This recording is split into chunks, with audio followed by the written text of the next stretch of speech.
कभी सोचा है कि कुछ लोग अपने बड़े बड़े सपनों को हकीकत में कैसे बदल लेते हैं, जबकि बाकी सब बस सोचते ही रह जाते हैं?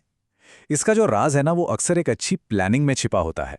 तो आज हम यही समझने वाले हैं कि एक वीकली प्लानर किसी की जिंदगी में कितना बड़ा बदलाव ला सकता है। चलिए शुरू करते हैं। और ये बात कितनी सही लगती है। हम सबके पास बड़े सपने होते हैं, कुछ कर दिखाने की इच्छा होती है, लेकिन बिना किसी मजबूत प्लान के वो सब सिर्फ ख्यालों में ही सिमट कर रह जाते हैं। आज यही सीखना है कि कैसे उन सपनों को एक पक्की, करने लायक योजना में बदला जाए। और ये सिर्फ एक अच्छी अच्छी बातें नहीं हैं, इसके पीछे तो ठोस सबूत हैं। क्या ये पता है कि जो लोग हर हफ्ते बस कुछ मिनट निकालकर प्लान बनाते हैं, वो दूसरों के मुकाबले 40% तक ज्यादा प्रोडक्टिव हो सकते हैं। 40%।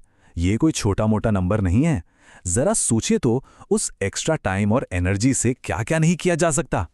तो चलिए पहले स्टेप से शुरू करते हैं, अपने सपनों को एक प्लान में ढालना। देखिए, वीकली प्लानिंग का मतलब सिर्फ टू डू लिस्ट बनाना नहीं होता। ये असल में हमारे बड़े गोल्स और हमारे रोजमर्रा के कामों को जोड़ने वाला एक पुल है, ताकि ये पक्का हो सके कि हम सही दिशा में ही आगे बढ़ रहे हैं। तो ये इतना जरूरी है क्यों? सबसे पहले तो ये हमें अपने सबसे जरूरी कामों पर टिके रहने में मदद करता है। अक्सर होता है ना कि सब कुछ ही जरूरी लगने लगता है और समझ नहीं आता कि शुरू कहां से करें। प्लानिंग हमें यह साफ साफ दिखाती है कि असल में क्या मायने रखता है। ये हमें आखिरी मिनट की भागदौड़ और स्ट्रेस से भी बचाती है और अपनी प्रोग्रेस को देखने का एक मौका भी देती है। ठीक है, तो ये तो समझ आ गया कि प्लानिंग क्यों जरूरी है, पर अब सवाल यह है कि एक अच्छी योजना असल में दिखती कैसी है। मतलब एक असरदार प्लानर के कौन कौन से हिस्से होते हैं जो इसे कामयाब बनाते हैं। चलिए इसको और आसान हिस्सों में तोड़कर समझते हैं। इस स्लाइड में एक कामयाब हफ्ते का पूरा ब्लूप्रिंट है। चलिए एक एक करके देखते हैं। सबसे पहले पूरे हफ्ते के लिए सिर्फ 2 या 3 बड़े लक्ष्य तय करने हैं। फिर उन कामों को चुनना है जो सबसे जरूरी हैं, जिन्हें टाला ही नहीं जा सकता। इसके बाद बड़े लक्ष्यों को छोटे छोटे करने लायक कामों में बांटना है।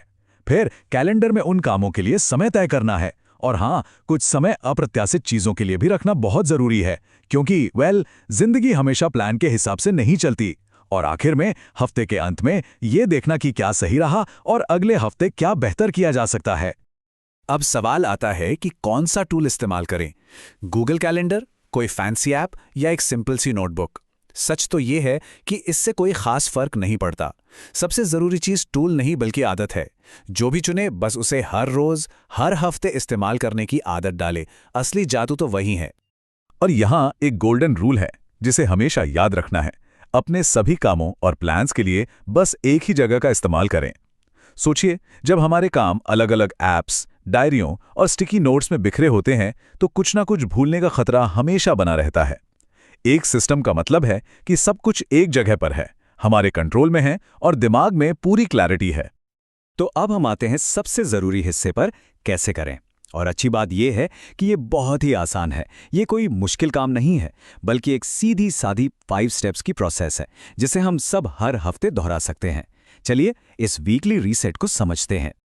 ये प्रोसेस एक साइकिल की तरह है जो हमें लगातार बेहतर बनाती है। हर हफ्ते की शुरुआत पिछले हफ्ते को देखकर करें। क्या अच्छा हुआ, क्या बेहतर हो सकता था। फिर आने वाले हफ्ते के लिए 3 बड़े लक्ष्य तय करें। इसके बाद अपने कामों को प्रायोरिटाइज करें। फिर उन सबसे ज़रूरी कामों के लिए कैलेंडर में समय निकालें, जिसे टाइम ब्लॉकिंग कहते हैं। और आखिर में हफ्ते के अंत में अपनी प्रोग्रेस पर सोच विचार करें। ये हर हफ्ते खुद को बेहतर बनाने का एक शानदार तरीका है। अपने कामों को प्राथमिकता देने के लिए 2 बहुत अच्छे तरीके हैं।